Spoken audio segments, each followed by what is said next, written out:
నమస్తే welcome to 99 TV. టెర్రరిస్టుల మిలిటెంట్ల BBC వాళ్ళకి ఎట్ట కనిపిస్తాయంటే వాళ్ళ కళ్ళు డాష్ అయ్యాయన్నమాట. ఆ డాష్‌లో ఎవరికి వాళ్ళు పూరించుకోవచ్చు ఖాళీని. వీళ్ళు టెర్రరిస్టులు కాదంట, మిలిటెంట్లట. సాయుధ పోరాటం చేసే యోధులట. ఈ కథనాల మీద ఏది పెహల్గాంలో చోటు చేసుకున్న తర్వాత వాళ్ళు రాస్తున్న కథనాల మీద మిలిటెంట్స్. వాళ్ళకి తీవ్రవాదులకి తేడా తెలీదు, ఉగ్రవాదులకి తేడా తెలీదు, మిలిటెంట్ అంటే తెలీదు.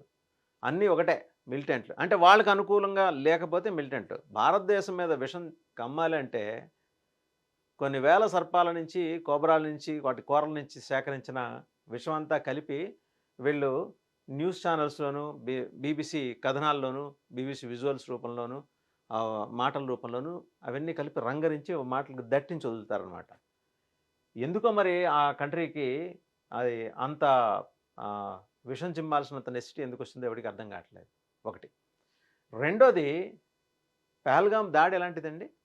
వాడు వెరీ సెంట్రిక్‌గా మతం పేరడిగి ప్యాంట్లు ఇప్పించి ఫలానా ఆపరేషన్ అయిందో లేదో చెక్ చేసుకొని, ఒకవేళ పేరేమన్నా ముస్లిం పేరు చెప్పినా చెక్ చేసుకొని కల్మా చదవమని చెప్పి, చదవలేకపోతే అప్పుడు నిర్ధారించుకొని గుండెల మీద బూటుకాళ్ళు పెట్టి పాయింట్ బ్లాంక్ రేంజ్ నుంచి కాల్చి చంపితే వాళ్ళు మిలిటెంట్లా?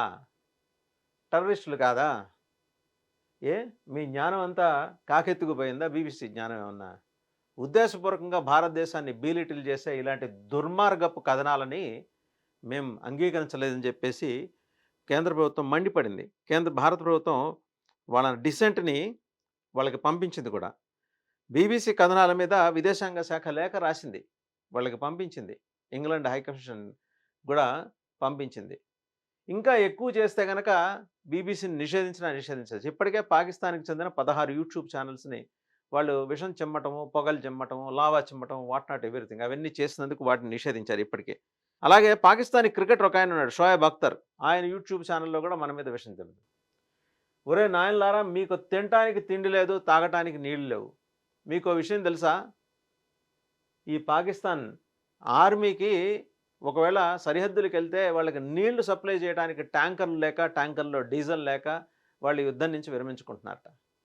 ఈ పరిస్థితుల్లో నువ్వు ఎక్కడి నుంచి కొనుక్కొచ్చిన విషమో, లేకపోతే నీలోనే ఆ తయారైన విషమో, సహజంగా పుట్టినప్పుడు విషం ఉండదు.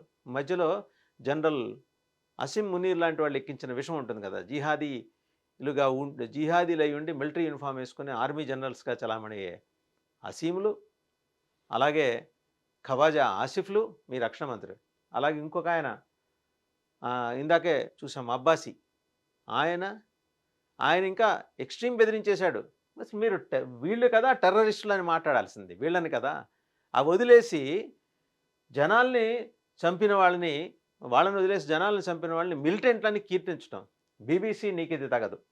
ఇది స్పష్టం. మీకు కొన్ని గైడ్‌లైన్స్ ఉన్నాయి.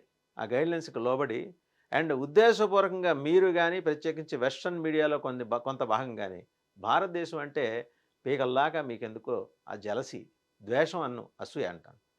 ఈ భిన్నత్వంలో ఏకత్వం ఏంటి? ఇలా కలిసిమెలిసి ఎలా ఉండగలుగుతున్నారని.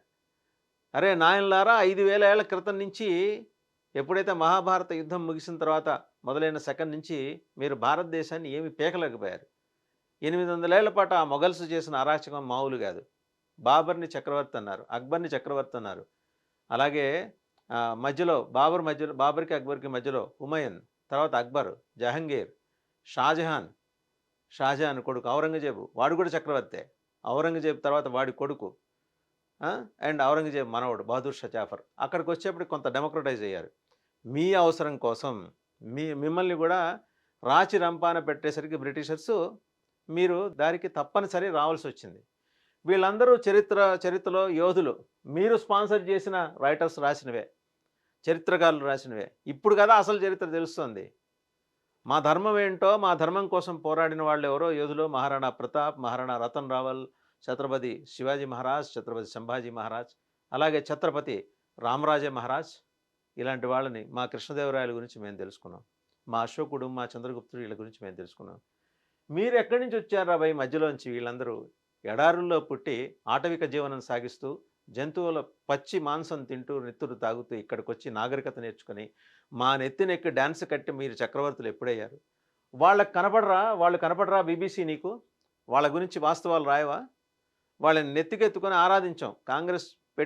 కాంగ్రెస్ చేసిన దరిద్రం కారణంగా 60 ఏళ్ల పాటు వాళ్ళు నిజంగా చక్రవర్తులేమో, నిజంగా వాళ్ళకి పరమత సహనం ఉందేమో, నిజంగా వాళ్ళు డెవలప్‌మెంట్ ఏదో చేశారేమో అని. వాళ్ళెవరు చేయలా. వాళ్ళు ఇక్కడికొచ్చి నాగరికత నేర్చుకున్నారు. నేను చెప్పిన ఆ 8 మంది మొఘల్స్‌లో ఒకాయనకి స్నానం చేయటం అన్నా కూడా చిరాకు. భయం. స్నానం చేస్తే చచ్చిపోతాం అని చెప్పారట ఒక చక్రవర్తికి. అది చక్రవర్తి అని మీరనుకుంటున్న ఆయనకి. అసలు చరిత్రలో వాళ్ళెవరు చరిత్రలో వాళ్ళు చక్రవర్తులు కాదు.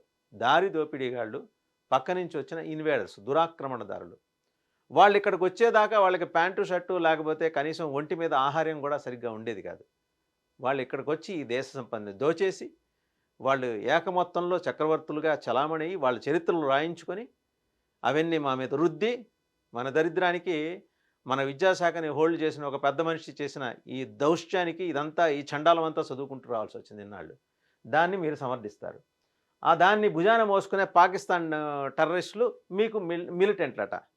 బీబీసీ మీ ధోరణి మార్చుకోకపోతే మాత్రం జనం ఎంబడి పడి కొడతారు డైరెక్ట్‌గా. ఇదేమి హెచ్చరికేం గాదు. జరగబోయే వాస్తవం చెప్తున్నా.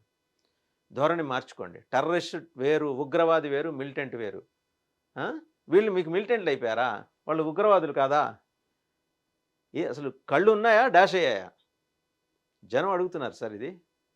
మీరు ఇప్పటికే 2 సార్లు కేంద్ర ప్రభుత్వం నుంచి మీకు తాకీదు అందింది. మీరు మర్యాదగా వ్యవహరించుకోండి. విదేశాంగ శాఖ లేఖ రాసింది. దానికి క్షమాపణలు చెప్పాలి మీరు అర్జెంటుగా. మీ పదాలన్నిటిని ఉపసంహరించుకోవాలి. ఏ ఇదే యాక్టివిటీ మీ దేశానికొచ్చి చేస్తే, ఇదే ఇస్లామిక్ టెర్రరిస్టులు మీ దేశానికొచ్చి చేస్తే వాళ్ళు టెర్రరిస్టులు. గుర్తులేదా మీ ప్రధానిగా చేసిన ఆయన ఒకాయన కిందటి టర్మ్‌లో ప్రధానమంత్రిగా చేసిన రిషి సౌనక్ ఇలాంటి వాళ్ళందరినీ ఖాళీ చేయించాడు. వాళ్ళు టెర్రరిస్టులని చెప్పి. అప్పుడు ఎక్కడికి ఎగిరిపోయింది మీ బుద్ధి? కాకెత్తుకుపోయిందా? అటకెక్కిందా లేకపోతే? ఇవాళ భారతదేశంలో పెహల్గాంలో 26 మందిని మతం పేరుతో చంపిన తర్వాత వాడు టెర్రరిస్ట్ కాదా? ఉగ్రవాది కాదా? వాడి అటైరు, వాడి భాష, వాడి వ్యవహారం ఇదంతా మీకు తెలియలేదా? వాళ్ళ మునీర్ ఏం మాట్లాడతాడు జనరల్ మునీర్? మా బ్లడ్ వేరు, మా బ్రీడ్ వేరు. ఏంటా మీ బ్లడ్, మీ బ్రీడు? ఖచ్చితంగా వేరే. మీరెక్కడో ఎడారుల నుంచి కొట్టుకొచ్చిన ఆటవికులు. పూర్తిగా మృగ లక్షణాలే ఉంటాయి మీకు. అంటే ఆటవికంగా వేటాడటం, పచ్చి నెత్తురు తాగి మాంసం తినటం. కనీసం దాన్ని వండుకోవటం కూడా తెలియదు మీకు. ఇక్కడికొచ్చి ఈ నాగరికతలో అన్నీ నేర్చుకొని ఇవాళ మా నెత్తిన కట్టి డ్యాన్స్ చేస్తున్న వాళ్ళు బీబీసీకేమో మిలిటెంట్లు అయ్యారట. టెర్రరిస్టులు కాదంట. బీబీసీ వాస్తవాలు తెలుసుకో. ఒళ్ళు దగ్గర పెట్టుకొని నడుచుకో. You are no more a big nation. ఇవాళ అడుక్కు తినే పరిస్థితిలో ఉంది ఇంగ్లాండ్. తెలుసుకో. మిమ్మల్ని మీరు సంస్కరించుకోండి. పక్కోడి ప్యాంటు, షర్ట్ ఎట్టుందో తర్వాత మీకు దాని గురించి మీరు మాట్లాడండి. One thing is clear. Ministry of External Affairs, Government of India has clearly stated and expressed and registered its protest to the UK government. మరి యూకే గవర్నమెంట్ స్పాన్సర్డ్ చేసిందే కదా బీబీసీ కూడా. తీరు మార్చుకో, లేకపోతే ఇక్కడి నుంచి జెండా ఎత్తాయి. That's it.